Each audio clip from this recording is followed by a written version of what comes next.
15 ദിവസത്തെ കാര്യമല്ലേ ഉള്ളൂ. നോ, ഡാഡി വരുമ്പോ എനിക്ക് നിങ്ങളെ കയ്യോടെ കാണിച്ചു കൊടുക്കണം. എന്തിനെന്നോ? എനിക്ക് എന്തെങ്കിലും സംഭവിച്ച ചൂണ്ടിക്കാണിക്കാൻ. അതിന് ഉത്തരവാദി നിങ്ങളാണെന്ന് പറയാൻ. താ ഉദ്ദേശിക്കുന്ന പോലെ ഒന്നും നടന്നിട്ടില്ല. അതിന് തെളിയിക്കാൻ പറ്റുന്ന കാര്യമല്ലല്ലോ. ശരി, സമ്മതിച്ചു. അങ്ങനെ നടന്നു എന്ന് തന്നെ ഇരിക്കട്ടെ. ഡാഡി വന്നിട്ടല്ലേ അതിനൊരു തീരുമാനമാവൂ. അഞ്ജു, ഞാൻ പറയുന്നേക്കെ, ഹോസ്റ്റലിലാവുമ്പോ അഞ്ജുവിന്റെ പ്രായത്തിലുള്ള ഒരുപാട് കുട്ടികളുണ്ട്. നല്ല ജോളിയായിട്ട് ഹാപ്പി ആയിട്ട് അവിടെ താമസിക്കാം. ഇത്ര ഞാൻ മര്യാദയ്ക്ക് പറയുന്നു. ഇനി മര്യാദ അല്ലാത്ത ഭാഷ വേണമെങ്കിൽ അങ്ങനെ ഞാൻ പറയാം. എന്തായാലും ഇന്ന് ഇവിടുന്ന് ഇറങ്ങിയേ പറ്റുള്ളൂ. കൊന്നുകളെ ഞാൻ, കേട്ടോ? ആ,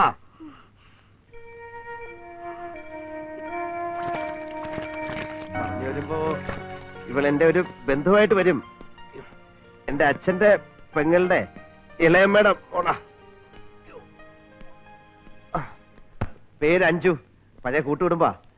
ഇവിടെ ഒരു എൻട്രൻസ് എക്സാം എഴുതാൻ വന്നതാ. ഒരു 14 ദിവസത്തേക്ക് സിസ്റ്റർ ഇവിടെ ഇവിടെ താമസിപ്പിക്കണം. വീട്ടിൽ ആവട്ടേക്കാ. ഇതൊരു 5000 രൂപയുണ്ട്. ഇവളുടെ ചെലവ് കഴിഞ്ഞ് ബാക്കി എന്തെങ്കിലും ഉണ്ടെങ്കിൽ, അല്ല ഒന്നും ഉണ്ടാവില്ലെന്ന് അറിയാം. ശരി, എന്തെങ്കിലും പ്രശ്നം ഉണ്ടാക്കിയാൽ ഞങ്ങൾ അങ്ങ് പറഞ്ഞു വിടും. No compromise. പിന്നെ ഭരതമ്മേനോന്റെ മകൻ ആദ്യമായി വന്ന ഒരു കാര്യം പറയുമ്പോ റെസിപ്റ്റ് കൊണ്ടുവരാം. നല്ല മര്യാദയുള്ള കുട്ടിയാണെന്ന് അവർക്ക് ഒറ്റ നോട്ടത്തിൽ മനസ്സിലായി. അത്രയ്ക്ക് മുഖശ്രീയുണ്ടല്ലോ. ദയവേദി എന്നെ അവരുടെ മുന്നിലിട്ട് നാറ്റിക്കരുത്. 14 ദിവസവും ഞാൻ വന്ന് കണ്ടോളാം. ഡാഡി വരുമ്പോ കാല് വീണ് മാപ്പ് പറഞ്ഞോളാം, പ്ലീസ്.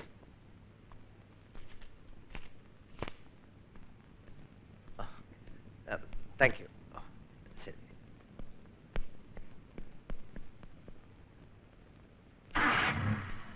ഞാൻ അയാളുടെ ബന്ധുവാണെന്നല്ലേ പറഞ്ഞത്. എന്താ മാറ്റമുണ്ടോ? ആ, എല്ലാവരും അങ്ങനെയൊക്കെ തന്നെ പറയാ. പിന്നെ വാഷ് ബേസിനുള്ള മുറി തന്നെ എനിക്ക് വേണം. എനിക്ക് എപ്പോഴാ ഛർദ്ദിക്കാൻ വരാന്ന് പറയാൻ പറ്റില്ല. രാവിലെ എഴുന്നേറ്റുള്ള ഉടനെ ഛർദ്ദിക്കാൻ വരും. പിന്നെ പുളിമാങ്ങി മസാല ദോശയാ ഇപ്പോഴത്തെ ഇഷ്ടം.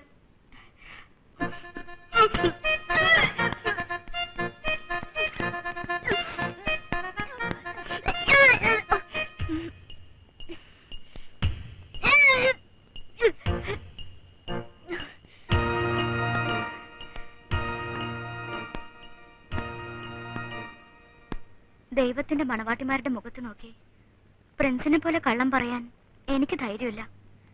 ഏതാ എന്റെ മുറി? കുട്ടിക്കിവിടെ മുറിയില്ല.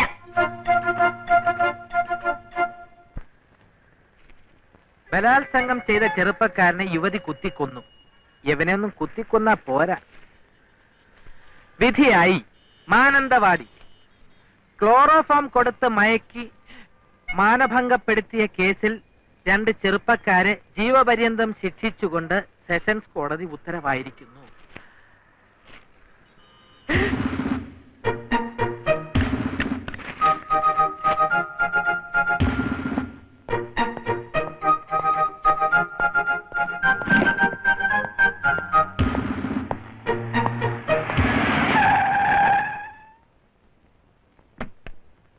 ಅಂಗಡಿಯಲ್ಲಿ ಯಾರು ಇಲ್ಲವೋ? ಏನು ಬೇಕು? 1 ಕಿಲೋ ಕೋಳಿ ಬೇಕು. Day day 1 kilo.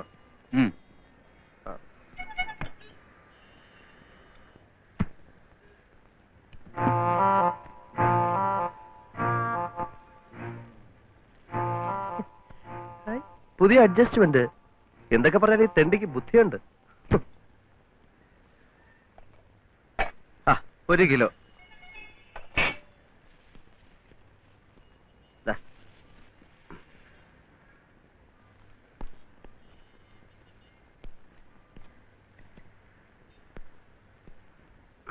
ഈ കടയും തുറന്നിട്ടിട്ട് ഈ കഴുത എവിടെ പോയിരിക്കുന്നു?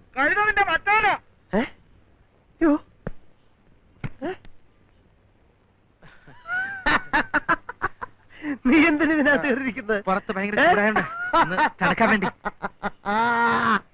എന്താ കിടിക്കാനുള്ള? പോയടാ പോയി. IPS കാരന്റെ മോളെ പുല്ലുപോലെ ഞാൻ പറഞ്ഞയച്ചു. ഇനി നിന്റെ കർണത്തിട്ട് നന്നായിട്ടൊന്ന് പൊട്ടിക്കൂടെ ചെയ്താ എനിക്ക് സന്തോഷമായി. നീ തന്നെ ഇത് എന്നോട് പറയണം. എടാ, കുട്ടിക്കാലത്ത് നിന്റെ അമ്മയുടെ മടിയിൽ ഞാനും എന്റെ അമ്മയുടെ മടിയിൽ നീയും ഒരുമിച്ച് ഒരേ ട്രെയിനിൽ യാത്ര ചെയ്തോണ്ടിരിക്കുമ്പോഴാണ് നമ്മൾ ആദ്യമായിട്ട് പരിചയപ്പെടുന്നത്. അത് മറക്കരുത്. ഇനി ഇങ്ങനെ മുന്നോട്ട് പോവാണെങ്കിൽ ഒരേ ട്രെയിനിന്റെ അടിയിൽ വെച്ചാവും അവസാനമായി നമ്മൾ കണ്ടുമുട്ടുന്നത്. നിന്റെ ഓരോ മണ്ടത്തരങ്ങൾ കൊണ്ട് പ്രശ്നങ്ങൾ ഉണ്ടാകുന്നു. എന്റെ ബുദ്ധിമുട്ട് ഞാൻ സോൾവ് ചെയ്തു.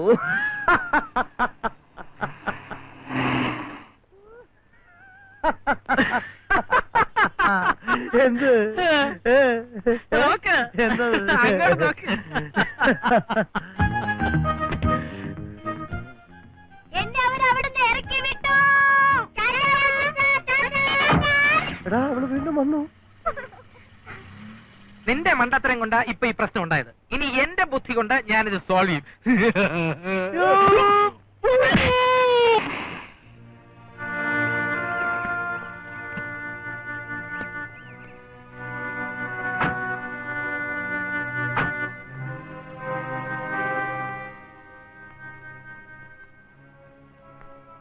എന്താ എല്ലാവരും ഇങ്ങനെ തുറച്ചു നോക്കുന്നത്?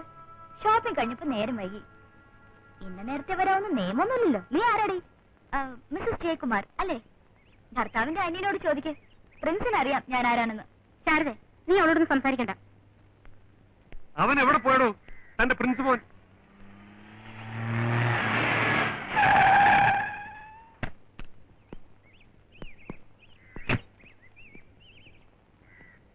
എന്തൊക്കെയാടാ ഈ കാണുന്നത്? ചേട്ടാ ഞാൻ പറയുന്ന ഒന്ന് കേക്ക്. No, don't try to explain. എന്റെ അനുജന് സദാചാരബോധം പോയിട്ട് സ്വബോധം പോലും ഇല്ലെന്ന ആ കന്യാസ്ത്രീ വിളിച്ചു പറഞ്ഞത്. നിന്റെ കൂടെ ഞങ്ങളുടെ മക്കൾ നിന്നാൽ അവർ നിന്നേക്കാൾ വഷളാവും. നിന്റെ കല്യാണത്തെ പറ്റി ഒരുപാട് പ്രതീക്ഷകളോടെയാണ് അച്ഛനും അമ്മയും നാട്ടിലിരിക്കുന്നത്. അറിയാമോ നിനക്ക്? അച്ഛനും അമ്മയും താമസിക്കുന്ന അതേ വീട്ടിൽ തന്നെ വാടകയ്ക്ക് ഒരുത്തിയെ നീ അന്തിക്കൂട്ടിന് വിളിച്ച് കയറ്റിയില്ലേടാ? ആ തറവാട് കുളന്നോണ്ടണമെങ്കിൽ ഇങ്ങനെയൊക്കെ തന്നെ വേണം. ഇത് വീടല്ല, സത്രവാ, സത്രം. നിന്നെ കൊണ്ട് ആരാ ചെയ്യിക്കുന്നത് എനിക്ക് നല്ലപോലെ അറിയാം. അവൻ എന്തായാലും ഒന്ന് കിട്ടട്ടെ. കേറടി അങ്ങോട്ട്. കേറടാ അങ്ങോട്ട്. എന്നോട് കറങ്ങി നടക്കല്ലേ?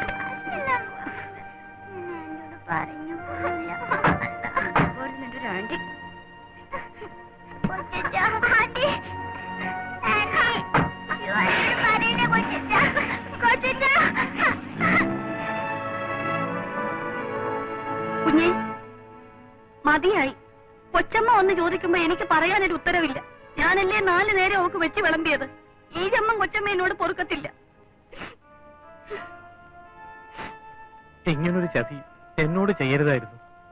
18 വർഷം ഈ വീടിനെ വന്നിച്ചിട്ടേ ഉള്ളൂ ഏറാടി, നിന്നിച്ചിട്ടില്ല. ഇപ്പൊ അതുമായി. തൃപ്തിയായില്ലേ?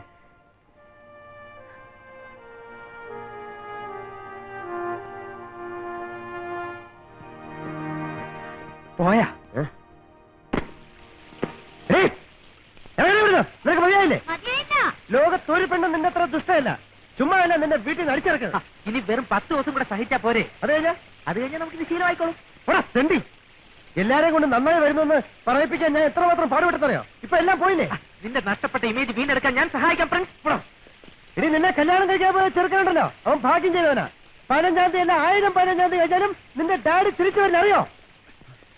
നീ ഇങ്ങനെ ഇമോഷണൽ ആകാതെ പ്രിൻസ്.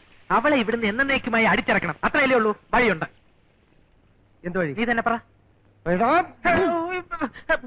വേറെ വഴിയുണ്ട്. വഴിയുണ്ട്.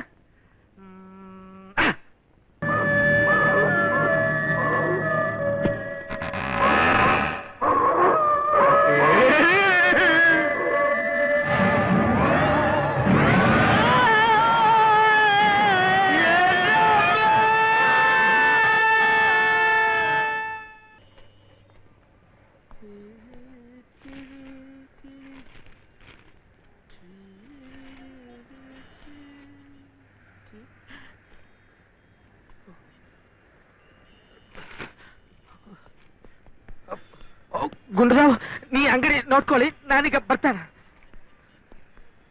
ಪ್ರಿನ್ಸೇ, ಪ್ರಿನ್ಸೇ, ಪ್ರಿನ್ಸೇ, ಪ್ರಿನ್ಸೇ. എന്താ ദാ. എന്താ?